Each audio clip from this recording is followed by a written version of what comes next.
उत्तराखंड में बच्चियां राष्ट्रपति को खून से खत लिख रही हैं। राज्य के अलग अलग जिलों में बीजेपी से जुड़े लोग इस्तीफा दे रहे हैं। पहाड़ से लेकर मैदानी इलाकों तक लोग सड़कों पर उतरकर विरोध प्रदर्शन कर रहे हैं और सबकी मांग सिर्फ एक है कि अंकिता भंडारी मर्डर केस की जांच सीबीआई से कराई जाए और उस कथित वीआईपी का नाम सार्वजनिक किया जाए जो इस 19 साल की लड़की की बेरहमी से हत्या की वजह बना। वही धामी सरकार का रुख देखकर भी ऐसा लगता है कि उसे जन भावनाओं से ज्यादा डैमेज कंट्रोल में दिलचस्पी है। नतीजा, विरोध और तेज होता जा रहा है और 11 जनवरी को उत्तराखंड बंद का ऐलान किया गया है। प्रदर्शनकारियों का आरोप है कि सरकार जानबूझकर केस के सबसे ताकतवर किरदार को बचा रही है। कहा यह भी जा रहा है कि अगर इस केस की निष्पक्ष जांच हुई तो यह उत्तराखंड का सबसे बड़ा राजनीतिक खुलासा बन सकता है। पिछले साल मई महीने में अंकिता भंडारी की हत्या के मामले में कोटद्वार सेशन कोर्ट द्वारा तत्कालीन भाजपा नेता के बेटे पुलकित आर्या और उसके 2 साथियों सौरभ भास्कर और अंकित गुप्ता को आजीवन कारावास की सजा सुनाई गई। धामी सरकार ने रिकॉर्ड टाइम में दोषियों को सजा दिलवाने का क्रेडिट भी ले लिया, लेकिन हाल ही में एक्ट्रेस उर्मिला सनावर ने पूर्व भाजपा विधायक सुरेश राठौर से कथित बातचीत की रिकॉर्डिंग साझा की, जिससे इस केस का सबसे अहम सवाल एक बार फिर से चर्चा में आ गया कि आखिर वह वीआईपी कौन था जिसकी वजह से अंकिता की हत्या की गई। दरअसल सितंबर 2022 में पौड़ी गढ़वाल जिले की रहने वाली अंकिता भंडारी, जो ऋषिकेश के पास स्थित वनंतरा रिजॉर्ट में रिसेप्शनिस्ट थी, अचानक लापता हो जाती है। 6 दिन बाद अंकिता की लाश नहर से बरामद होती है। हत्या के आरोप में पुलिस रिजॉर्ट के मालिक पुलकित आर्या और उसके 2 साथियों को गिरफ्तार कर लेती है। साथ ही उस रिजॉर्ट पर बुलडोजर भी चला दिया जाता है। यही से सवाल उठा कि जब रिजॉर्ट ही पूरे केस का सबसे अहम क्राइम सीन था तो वहां इतनी जल्दबाजी में बुलडोजर क्यों चलाया गया? क्या सबूत मिटाने की कोशिश की गई ताकि होटल में आने वाले कथित वीआईपी लोगों का नाम बाहर ना आए?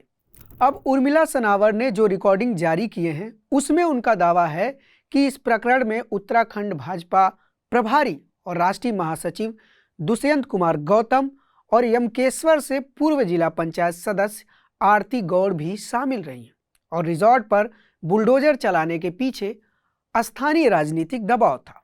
हालांकि इन आरोपों को दुष्यंत कुमार गौतम ने सिरे से खारिज किया है।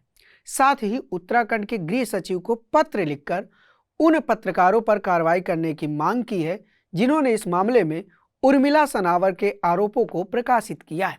इसके अलावा सुरेश राठौर और उर्मिला सनावर के खिलाफ भी डालनवाला कोतवाली में शिकायत दी है। शिकायत के मुताबिक आरोप है कि उर्मिला और राठौर ने विरोधी दलों के साथ मिलकर उनके खिलाफ षड्यंत्र रचा। इसके अलावा उन्होंने दिल्ली हाईकोर्ट में मानहानि का मुकदमा भी दायर किया है।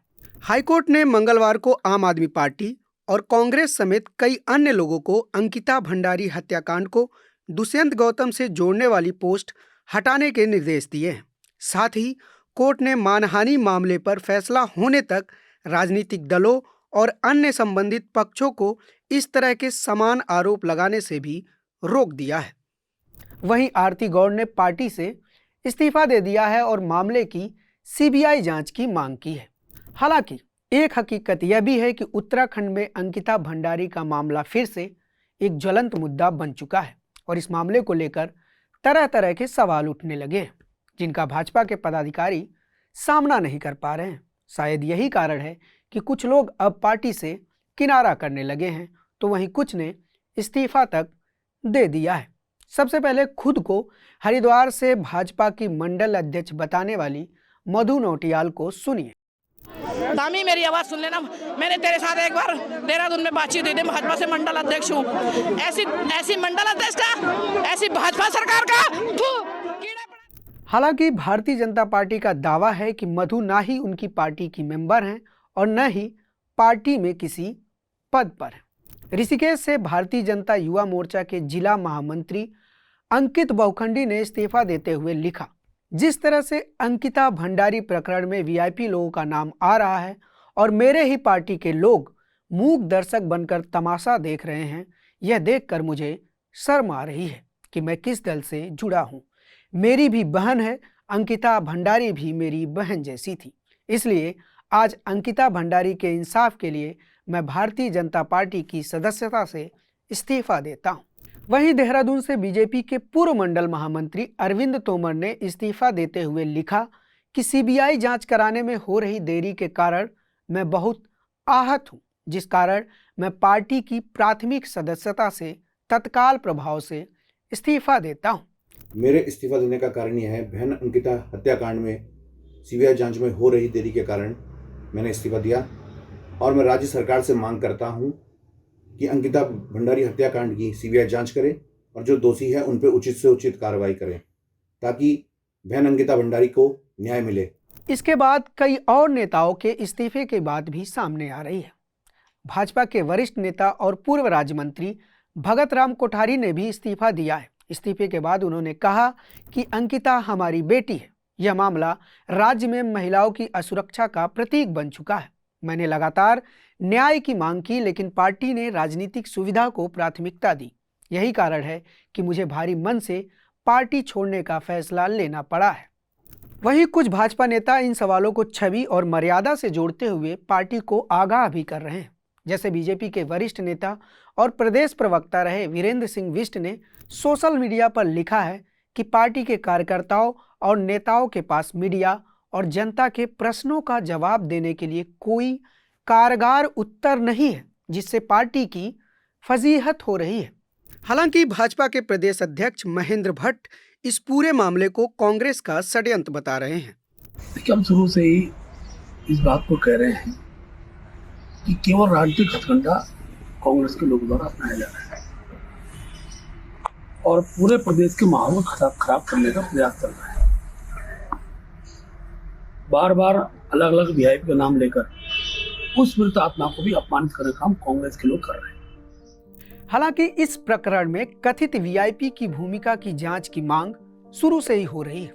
इसके साथ ही इससे जुड़े कुछ अनसुलझे सवालों का जवाब अभी तक नहीं मिला है, जिससे संदेह बढ़ता जा रहा है। जैसे मुख्य आरोपी पुलकित आर्या का मोबाइल आज तक बरामद नहीं हो पाया है, जबकि उसका फोन इस पूरे प्रकरण का अहम कड़ी हो सकता था। शायद इस राज से भी पर्दा उठता कि रिजॉर्ट में कौन कौन आता था और कौन वीआईपी था।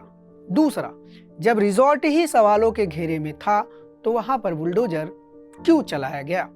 अंकिता के परिवार के बार बार निवेदन के बावजूद वीआईपी का रोल पता लगाने के लिए जांच को उस दिशा में आगे क्यों नहीं बढ़ाया गया? उल्टा पार्टी के नेता किसी वीआईपी के रोल की बात को नकारते रहे और यहां तक कि पुलिस ने भी दावा किया है कि इस प्रकरण में कोई वीआईपी शामिल नहीं था। ताजा जानकारी के अनुसार बुधवार देर शाम मुख्यमंत्री पुष्कर सिंह धामी अंकिता भंडारी के माता पिता से मिले और उन्हें न्याय दिलाने का भरोसा दिया।